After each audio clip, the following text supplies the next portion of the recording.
Global Degree College Peshawar introduces online classes for FSC students under the supervision of its founder, Engineer Muhammad Salim Khan. For more updates, please subscribe our channel.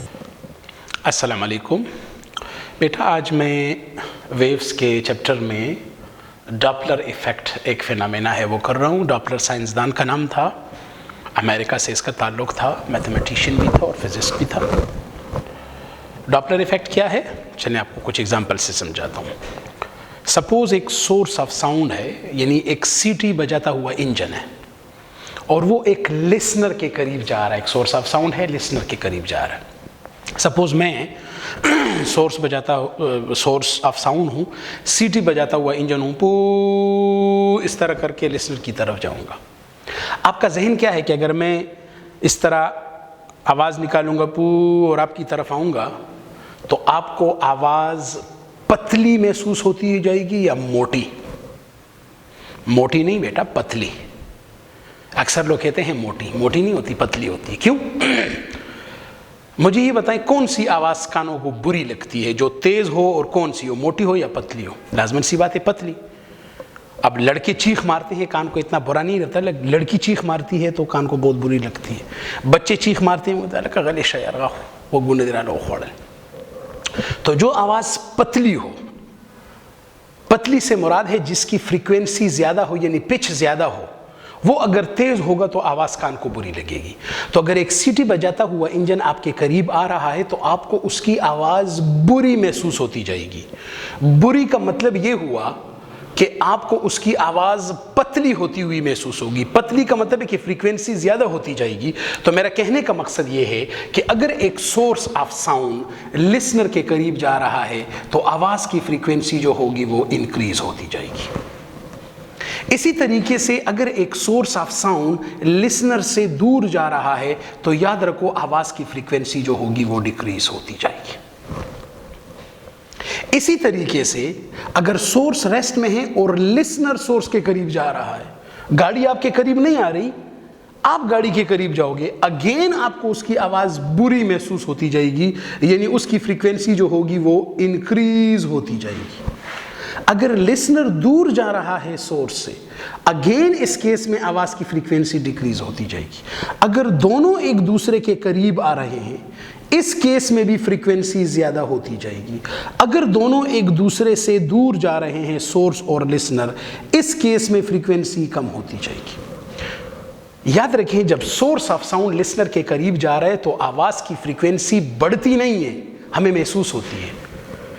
सीटी बजाता हुआ engine इस तरह नहीं कर रहा कि पू, इस तरह नहीं करता, वो तो एक ही करता है पू, उसकी फ्रीक्वेंसी कांस्टेंट है। लेकिन बंदे को महसूस होगी कि फ्रीक्वेंसी बढ़ रही है। इसका मतलब है कि फ्रीक्वेंसी में जो चेंज आ रहा है वो अपैरेंट है, जाहिरी है। यही जाहिरी चेंज डॉपलर ने डिस्कस किया था और इसको बोलते हैं Doppler effect. So what is Doppler effect? When the source of sound approaches the listener, or when the listener is approaching the source of sound, या when both are approaching to each other, the frequency of the sound will appear, महसूस होगी, rise, महसूस होगी कि वो बढ़ रही है।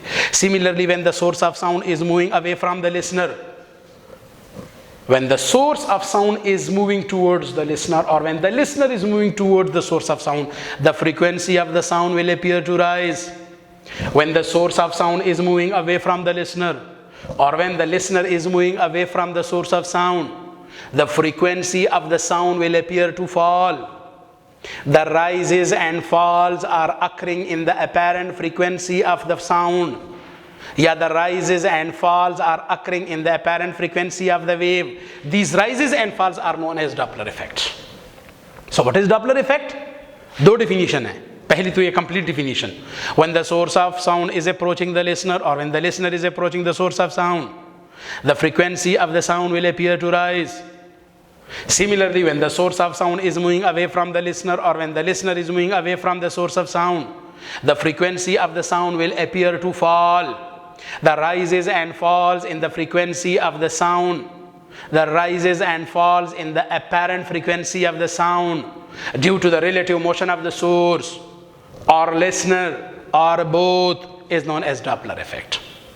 अगर इतना लंबा फलसफा नहीं करना चाहते, डायरेक्ट कह दे what is Doppler effect, the rises and falls in the apparent frequency of the wave, या the rises and falls in the apparent frequency of the sound due to the relative motion of the source or listener or both is known as Doppler effect. आप इस तरह भी कह सकते हो the rises and falls in the apparent frequency of the pitch in the rises and falls in the apparent pitch of a wave, या the rises and falls in the apparent frequency of the wave, दोनों सही है। चलो जरा इसको completely discuss करते हैं। बेटा इसकी डिस्कशन के 6 केसेस हैं। पहला केस क्या था, सोर्स लिसनर के करीब, दूसरा सोर्स दूर, तीसरा लिसनर करीब, चौथा लिसनर दूर, पांचवा दोनों करीब, छठा दोनों दूर। ये 6 केसेस हम डिस्कस करेंगे। सबसे पहले जनाब मैं डिस्कस कर रहा हूं कि एक सोर्स है, स्टेशनरी सोर्स है और वो लिसनर के करीब जा रहा है। When a stationary source approaches the listener, sorry, when a stationary source नहीं, when the source is approaching the stationary listener, listener rest में है, सोर्स उसके करीब जा रहा है। वैसे बेटा जब ये दोनों मतलब फिलहाल अगर कोई भी हरकत नहीं कर रहा, सपोज ये मेरे पास सोर्स है, ये मेरे पास लिसनर है और सोर्स से निकल रहा है वेव यानी साउंड, ये किस फॉर्म में है, कंप्रेशन और एलांगेशन। समझाने के लिए मैं क्रेस्ट और ट्रफ का सहारा लेता हूं। सपोज इससे वेव निकल रहे हैं और ये वेव इस तरह जाकर यहां पर लिसनर की तरफ आ जाता है। Suppose the speed of sound, उसको मैं कहता हूं v। स्पीड ऑफ साउंड का क्या मतलब है, स्पीड ऑफ साउंड v का मतलब यह है कि ये 1 सेकंड में v फासला तय करेगा। मिसाल के तौर पर हम कहते हैं कि एक स्पीड है, एक बॉडी है और उसकी स्पीड है 20 मीटर पर सेकंड। इसका मतलब क्या हुआ, इसका मतलब है कि वो 1 सेकंड में 20 मीटर फासला तय कर रहा है। तो जितना स्पीड है, स्पीड का मतलब ही होता है वो फासला जो 1 सेकंड में होता है। तो अगर मैं कह दूं कि उसकी स्पीड है v, तो इसका मतलब है कि 1 सेकंड में वो फासला कितना तय करेगा, v। याद रखें हम 1 सेकंड की बात इसलिए कर रहे हैं क्योंकि फ्रीक्वेंसी है। Frequency is the number of waves in 1 second. तो मैं सारी बातें 1 सेकंड की बात करूंगा। तो 1 सेकंड में सपोज ये वेव है, उसने कितना फासला तय किया, v मीटर। या चले मैं इसको नीचे लिख देता हूं ताकि फिर आप लोगों को मजीद आगे समझने में मसला ना रहे। यहां से लेकर यहां तक फासला v है, लेकिन ये तो उस वक्त होगा जब सोर्स और लिसनर दोनों रेस्ट में होंगे। अब मैं स्पीड ऑफ सोर्स कह रहा हूं, सोर्स मूव कर रहा है, सोर्स की स्पीड को मैं वीएस कहता हूं। आपकी किताब ने ए लिखा है, स्मॉल ए, मैं वीएस कहता हूं। तो अगर स्पीड ऑफ सोर्स है वीएस, तो इसका मतलब क्या हुआ कि 1 सेकंड में वो कितना फासला तय करेगा, वीएस। तो 1 सेकंड में लिसनर तो अपनी जगह है, 1 सेकंड में सोर्स जनाब वीएस फासला तय करके यहां तक आ जाएगा। यहां तक आने के बाद ये 1 2 3 4 वेव्स हैं, उसी तरह 4 होंगी लेकिन करीब करीब हो जाएंगी। करीब करीब का मतलब इसका वेवलेंथ कम हो जाएगा। क्यों वेवलेंथ कम हो जाएगा, क्योंकि लैम्डा का फार्मूला है v divided by f, v is equal to f lambda. इस केस में हम लैम्डा को लैम्डा प्राइम इसलिए कहेंगे कि अब जनाब ये मेरे पास ये जो फासला है अब v नहीं होगा, v माइनस vs हो जाएगा। तो इस इक्वेशन में मैं v की बजाय v माइनस vs लगा दूंगा। तो जाहिर है v माइनस वीएस का मतलब है कि आंसर पहले से कम हो गया, तो वेवलेंथ भी कम हो जाएगा। इस वेवलेंथ को हम लैम्डा प्राइम कहते हैं। मेरा कहने का मतलब है कि जब सोर्स ऑफ साउंड लिसनर के करीब जाएगा, इस केस में वेवलेंथ जो होगा साउंड की वो डिक्रीज हो जाएगी। कैसे डिक्रीज होगी जनाब, इक्वेशन से मैंने समझा दिया। इक्वेशन नहीं तो डायग्राम से भी समझा दिया। डायग्राम नहीं है तो मैं आपको प्रैक्टिकली भी समझाता हूं। सपोज मैं सोर्स ऑफ साउंड हूं, मुझसे आवाज जा रही है, यहां कंप्रेशन, इलांगेशन, कंप्रेशन, तो ये कंप्रेशन के दरमियान ये फासला है। सपोज मैं कह रहा हूं इन दोनों के दरमियान ये डिस्टेंस क्या है, वेवलेंथ। ये उस वक्त होगा जब सोर्स लिस्ट में होगा। जब सोर्स हरकत करेगा तो हरकत की वजह से ये कंप्रेशन इस बॉडी के साथ टकराकर, सोर्स की बॉडी के साथ टकराकर इस दूसरे कंप्रेशन के करीब आ जाएगा। कंप्रेशन के दरमियान डिस्टेंस कम हो गया।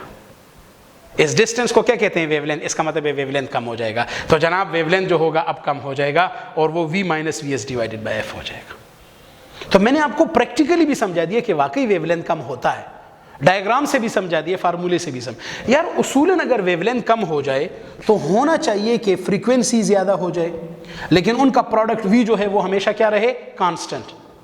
तो अगर मैं ये लेमडा की वैल्यू यहाँ पे लगा दूँ या यहाँ से मैं मिसाल के तौर पर एफ प्राइम निकालूँ, so V divided by lambda prime या एफ प्राइम बराबर होगा वी, इस डिवाइड को मल्टीप्लाई कर दूंगा, ये उल्टा हो जाएगा, F divided by V minus V S मेरे पास आ जाएगा। या आसानी से मैं ये कह सकता हूँ कि जनाब इस केस में मेरे पास एफ प्राइम आ जाएगा, वी आ जाएगा ऊपर, नीचे वी माइनस वी एस हो जाएगा और साथ में एफ हो जाएगा। This is the formula in the first case. अब जनाब इस इक्वेशन में जरा देखें कि एफ प्राइम ज्यादा होगा या एफ प्राइम ज्यादा होगा एफ से। क्यों? ऊपर वी है, नीचे वी माइनस वी एस है, तो सपोज ऊपर जो होगा वो वी है, ज्यादा है, नीचे कम है, ज्यादा को कम पे डिवाइड करो, आंसर 1 से ज्यादा, सपोज 2 आ गया तो मैं एफ, तो इसका मतलब ये हुआ कि एफ प्राइम जो है वो ज्यादा है एफ के मुकाबले में, 2 गुना है उससे, एफ छोटा था उसको डबल करो तब वो एफ प्राइम के बराबर है। मेरा कहने का मतलब है, इस इक्वेशन का मतलब है कि F prime is greater than F, यानी इसका मतलब है कि अब जो फ्रीक्वेंसी होगी वो पहले के मुकाबले में ज्यादा हो जाएगी। तो मैंने भी यही कहा था कि जब सोर्स लिसनर के करीब आएगा तो फ्रीक्वेंसी जो होगी वो साउंड की वो क्या हो जाएगी, ज्यादा हो जाएगी। लेकिन जनाब ये तो उस वक्त है जब सोर्स ऑफ साउंड लिसनर के करीब जाएगा, लेकिन अगर सोर्स ऑफ साउंड लिसनर के करीब नहीं जा रहा बल्कि सोर्स ऑफ साउंड लिसनर से दूर जा रहा है, तो जब दूर जाएगा तो ये v माइनस नहीं v प्लस हो जाएगा, तो लैम्डा प्राइम आ जाएगा v plus V S divided by F, wavelength ज्यादा हो जाएगी।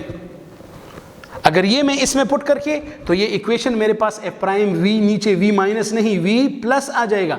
जरा सोचें, अब ऊपर वाला आंसर वी है, नीचे वी प्लस वी से नीचे ज्यादा है, इसका मतलब है बात उसकी उल्टी हो जाएगी, इसका मतलब है एफ प्राइम कम होगा एफ ज्यादा होगा। तो ठीक है ना, मैंने भी कहा था कि जब सोर्स लिसनर से दूर जाएगा फ्रीक्वेंसी कम हो जाएगी। तो जनाब इस तरीके से मैंने 2 केसेस डिस्कस कर दिए। इसी तरीके से तीसरा केस ये है कि सोर्स अब रेस्ट में है, अब लिसनर जो है वो सोर्स के करीब जा रहा है। बेटे जब लिसनर सोर्स के करीब जाएगा तो सिचुएशन ये नहीं होगी जो इस वाली थी। जब सोर्स हरकत कर रहा था तो वेवलेंथ चेंज हो गया था और वेवलेंथ का असर जो है वो ट्रांसफर हो गया था फिर फ्रीक्वेंसी में। इस केस में डायरेक्ट फ्रीक्वेंसी चेंज हो जाती है। कैसे? मिसाल के तौर पर मैं लिसनर हूं और वहां से सोर्स है, सोर्स आ रहा है, सोर्स की फ्रीक्वेंसी लेट अस सपोज उसकी फ्रीक्वेंसी जो है वो मैं कह रहा हूं 5 हर्ट्ज है। 5 हर्ट्ज का क्या मतलब है? इसका मतलब है कि 1 सेकंड में मेरे कान में 5 वेव्स आएंगी, लेकिन ये उस वक्त होगा जब मैं रेस्ट में हूंगा। इसका मतलब क्या है? इसका मतलब है 1 सेकंड में 5 वेव आ रही हैं। 5 का ये मतलब नहीं है और नहीं है, और भी हैं, लेकिन वो हवा में है और हवा में छठी वेव भी है, लेकिन वो मेरे कान में 1 सेकंड के बाद आएगी। जब 1 सेकंड के बाद आएगी तो वो दूसरे सेकंड में काउंट होगी, पहले सेकंड में नहीं। लेकिन याद रखो वो छठी वेव हवा में है। अगर लिसनर हरकत करने लग जाए तो हरकत की वजह से वो छठी वेव को टाइम से पहले सुन लेता है। टाइम से पहले सुनने का मतलब है कि जब लिसनर रेस्ट में होगा 1 सेकंड में 5 वेव सुनेगा, जब वो मोशन करेगा तो वो 1 सेकंड में 6 वेव सुनेगा, एक्स्ट्रा वेव सुन लेगा, जिसकी वजह से मोशन में वो कहेगा यार पहले तो मैं 5 वेव सुन रहा था, फ्रीक्वेंसी 5 थी, अब तो मैं 1 सेकंड में 6 वेव सुन रहा हूं, फ्रीक्वेंसी 6 है। तो उसे डायरेक्ट फील होगा कि फ्रीक्वेंसी बढ़ गई है। अब यही चीज मैं यहां पे आप लोगों को डिस्कस करता हूं। फ्रीक्वेंसी का क्या फार्मूला है? F = v divided by lambda. अब इस केस में जब लिसनर हरकत करता है उसकी स्पीड को मैं VL कहता हूं। तो जनाब इस केस में मैं V जो होगा वो V प्लस VL लगा दूंगा। तो जरा सोचिए, शुरू में F का फार्मूला था V बाय लैम्डा, अब अगर मैं F प्राइम करूंगा तो वो V डिवाइडेड बाय लैम्डा नहीं होगा, V प्लस VL होगा। यहां पे अक्सर लोग मुझसे कहते हैं सर जी ये जो सोर्स है और ये लिसनर है, सोर्स से आवाज उधर जा रही है दिस इज V, लिसनर इधर आ रहा है दिस इज VL, तो होना चाहिए दरमियान में जो फासला वो V माइनस VL हो। नहीं बेटा, इस तरह नहीं है। शुरू में मैंने वो जो डायग्राम लिया था और डायग्राम में मैंने ये कहा था कि ये S है, ये L है और ये V है, और फिर ये सोर्स जाकर VS है, और मैंने कहा था ये V माइनस VS हो जाएगा। ये डायग्राम भी एक्चुअली मैंने गलत लिया था, सिर्फ समझाने के लिए मैंने लिया था। असल में इसमें एक और कंसेप्ट है। क्या कंसेप्ट है? सपोज मैं जा रहा हूं, मेरी वेलोसिटी है 5 मीटर पर सेकेंड, दूसरा बंदा मेरे साथ जा रहा है 2 मीटर पर second. My velocity is 5, this person velocity is 2। लेकिन जब हम दोनों जाएंगे तो मैं इस बंदे से 1 सेकेंड में 3 मीटर दूर जाऊंगा। अगर मैं 1 सेकेंड में 5 मीटर चला गया तो ये भी तो 1 सेकेंड में 2 मीटर आ गया, तो मेरा इससे फासला 1 सेकेंड में 3 बढ़ गया। अब my velocity is 5, but my velocity with respect to this man is 3। इसको रिलेटिव वेलोसिटी कहते हैं। इसका मतलब है हम जो भी बातें करते हैं वो रिलेटिव होती हैं। तो इस केस में क्या था जनाब? इस केस में सोर्स ऑफ साउंड से जो आवाज निकल रही थी वो भी उधर जा रही थी, सोर्स ऑफ साउंड भी उधर जा रहा था, दोनों की वेलोसिटियां सेम डायरेक्शन में थी। जब दोनों की वेलोसिटियां सेम डायरेक्शन में हो तो रिलेटिव वेलोसिटी निकालने के लिए माइनस करेंगे, इसीलिए मैंने माइनस लिया है। लेकिन अगर मैं 5 मीटर पर सेकेंड इधर जा रहा हूं, दूसरा बंदा 2 मीटर पर सेकेंड इधर नहीं, मुझसे अपोजिट जा रहा है। अब जनाब 1 सेकेंड में मैं 5 मीटर दूर चला जाता हूं, लेकिन ये बंदा भी तो 1 सेकेंड में मुझसे 2 मीटर दूर चला जाता है, तो मेरा इससे नेट फासला 1 सेकेंड में 7 मीटर हो जाएगा। अब मेरी रिलेटिव वेलोसिटी इस बंदे के लिए हाथ से 5 नहीं होगी, 3 नहीं होगी, 7 होगी। इसका मतलब है जब दोनों वेलोसिटियां सेम है तो रिलेटिव निकालने के लिए एक से दूसरे को माइनस करो, जब दोनों वेलोसिटियां अपोजिट हैं तो रिलेटिव निकालने के लिए एक से दूसरे से माइनस नहीं बल्कि प्लस करो। बिल्कुल यही सिचुएशन है। यहां पे जनाब सोर्स भी उधर जा रहा था, आवाज भी उधर जा रही है, दोनों की वेलोसिटियों की डायरेक्शन सेम है, रिलेटिव निकालने के लिए एक से दूसरे को माइनस करो। इस केस में क्या है? इस केस में जनाब सोर्स की आवाज निकाल कर उधर जा रहा है, लिसनर जो है वो उसके करीब आ रहा है, तो आवाज की वेलोसिटी, लिसनर की वेलोसिटी अपोजिट डायरेक्शन में है। अपोजिट डायरेक्शन का मतलब है कि आपने माइनस नहीं करना, प्लस करना है, इसलिए मैंने प्लस लगाया। तो मेरा कहने का मकसद ये है बेटा कि इस केस में जो एफ प्राइम होगा वो ये हो जाएगा। अब अगर मैं इसमें वैल्यू पुट कर दूं, v प्लस वी एल है, और इस डिवाइड को मल्टीप्लाई कर दूं, लेमडा की वैल्यू यहीं से निकाल सकता हूं, ये लेमडा आ जाएगा v बाई एल। तो लेमडा चूंकि डिवाइड है, डिवाइड को मल्टीप्लाई कर दिया, उल्टा हो जाएगा f by V. So F prime आ जाएगा v plus V L by V F. ऊपर आंसर ज्यादा नीचे कम, इसका मतलब है कि F prime is greater than F. मैंने भी यही कहा था कि जब लिसनर सोर्स के करीब जाएगा फ्रीक्वेंसी ज्यादा हो जाएगी। बिल्कुल इसी तरीके से बेटा चौथा केस कि लिसनर जो है वो सोर्स से दूर जा रहा है, तो बिल्कुल इसका उल्टा, ये माइनस, ये माइनस, ये माइनस, तो एफ प्राइम आ जाएगा V minus V L divided by V into F. इसका मतलब है कि अब एफ प्राइम कम होगा। तो जनाब जब लिसनर सोर्स से दूर जाएगा फ्रीक्वेंसी नहीं कम हो जाएगी, लिसनर सोर्स के करीब जाएगा ज्यादा हो जाएगी। कितने केसेस हो गए? 4। पांचवा केस बेटा कि दोनों एक दूसरे के करीब आ रहे हैं। जब दोनों एक दूसरे के करीब आएंगे दोनों इफेक्ट्स होंगे, वेवलेंथ में भी कमी आएगी और जनाब जो फ्रीक्वेंसी डायरेक्ट है वो भी एक्स्ट्रा वेव सुन लेगा। तो जनाब फिर इस केस में ये वाली इक्वेशन और ये थर्ड वाली इक्वेशन दोनों आप कंबाइन करेंगे तो फिर क्या होगा? एफ प्राइम बराबर होगा, यानी नीचे v माइनस वी एस जो है ये भी हो जाएगा और ऊपर जो होगा v प्लस वी एल जो होगा वो ये भी हो जाएगा। अब ऊपर आंसर और भी ज्यादा, नीचे और भी कम, F prime is greater than F. छठा केस बिल्कुल इसका उल्टा होगा, जहां प्लस है माइनस लगा दो, जहां माइनस है वहां प्लस लगा दो। तो इस तरीके से जनाब मेरा छठा केस भी हो जाएगा। Simple is that when the source of sound is approaching the listener और when the listener is approaching the source of sound और when both are approaching to each other, the frequency of the sound will appear to increase. Similarly, when the source of sound is moving away from the listener or when the listener is moving away from the source of sound or when both are moving away from each other, the frequency of the sound will appear to fall. The rises and falls occurring in the apparent frequency of the wave due to the relative motion of the source or listener or both. Is known as Doppler effect. तो जनाब इसके 6 cases थे, 6 के 6 मैंने discuss कर दिए। तो ये आपका डॉपलर इफेक्ट था। इसके बाद एक छोटा सा टॉपिक है इसी का, applications of Doppler effect. Applications का मतलब ये है कि डॉपलर इफेक्ट जो है वो इस्तेमाल कहाँ कहाँ होता है। तो डॉपलर इफेक्ट को जनाब हम मुख्तलिफ़ जगहों पर इस्तेमाल कर सकते हैं। मिसाल के तौर पर सबसे पहले हम जो एस्ट्रोनॉट्स वगैरह होते हैं, ये जो माहिर फल्कियात वगैरह होते हैं, याद रखो सितारों की सैयारों की वेलासिटियाँ वगैरह मालूम करने के लिए भी इसको हम इस्तेमाल कर सकते हैं।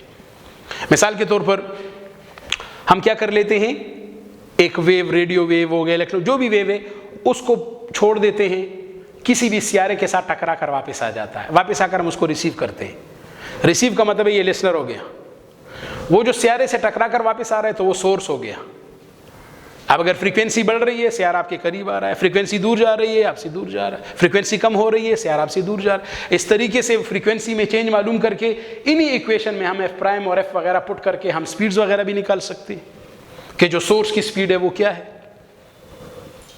इसी तरीके से रेडार सिस्टम, ये जो आर्मी वाले होते हैं, इन्होंने जो रेडार लगा, what is a radar? Radar एक ऐसी मशीन होती है जो वेव्स एमिट भी करता है, रिसीव भी करता है।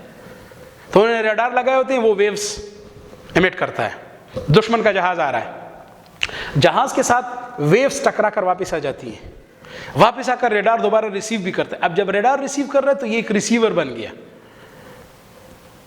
और वो जहाज जो है वो जहां से वेव टकरा कर आ रही है वो एक सोर्स बन गया। और इसी रेडार को नीचे कंप्यूटर पे बंदा बैठकर स्टडी कर रहा है। अगर वेव्स की फ्रीक्वेंसी बढ़ रही है, उसे पता चल गया कि भाई दुश्मन का जहाज आपके करीब आ रहा है, थोड़ा सा बेदार हो जाओ। अगर फ्रीक्वेंसी कम हो रही है, समझ लो कि जहाज आपसे दूर जा रहा है, आप रिलैक्स हो जाओ। याद रखिए, डॉपलर इफेक्ट को मैंने यहां पे स्टडी किया साउंड के लिए, लेकिन असल में ये साउंड नहीं, हर वेव के लिए, इसीलिए मैंने वेव का लफ्ज भी यहां पे इस्तेमाल किया। इसी तरीके से हम इसे गाड़ियों की स्पीड वगैरह भी मालूम कर सकते हैं। वेव को छोड़े गाड़ी पे और वही गाड़ी से वेव वापस आ जाती है रिसीव करके, जिस तरीके से स्टार्स वगैरह और ये जो सियारे हैं इनकी स्पीड हम मालूम करते हैं। ब्लड के अंदर भी हम स्पीड निकाल सकते हैं, लेकिन खैर इतना ज़्यादा आपके कोर्स में नहीं है। आपके कोर्स में जितनी तरीके से थोड़ी सी बहुत थी वो मैंने आप लोगों को बता दी है। इस तरीके से बेटा मेरा आज का टॉपिक जो है डॉपलर इफेक्ट, ये भी अपने इख्तिताम को पहुंच गया। Thank you so much.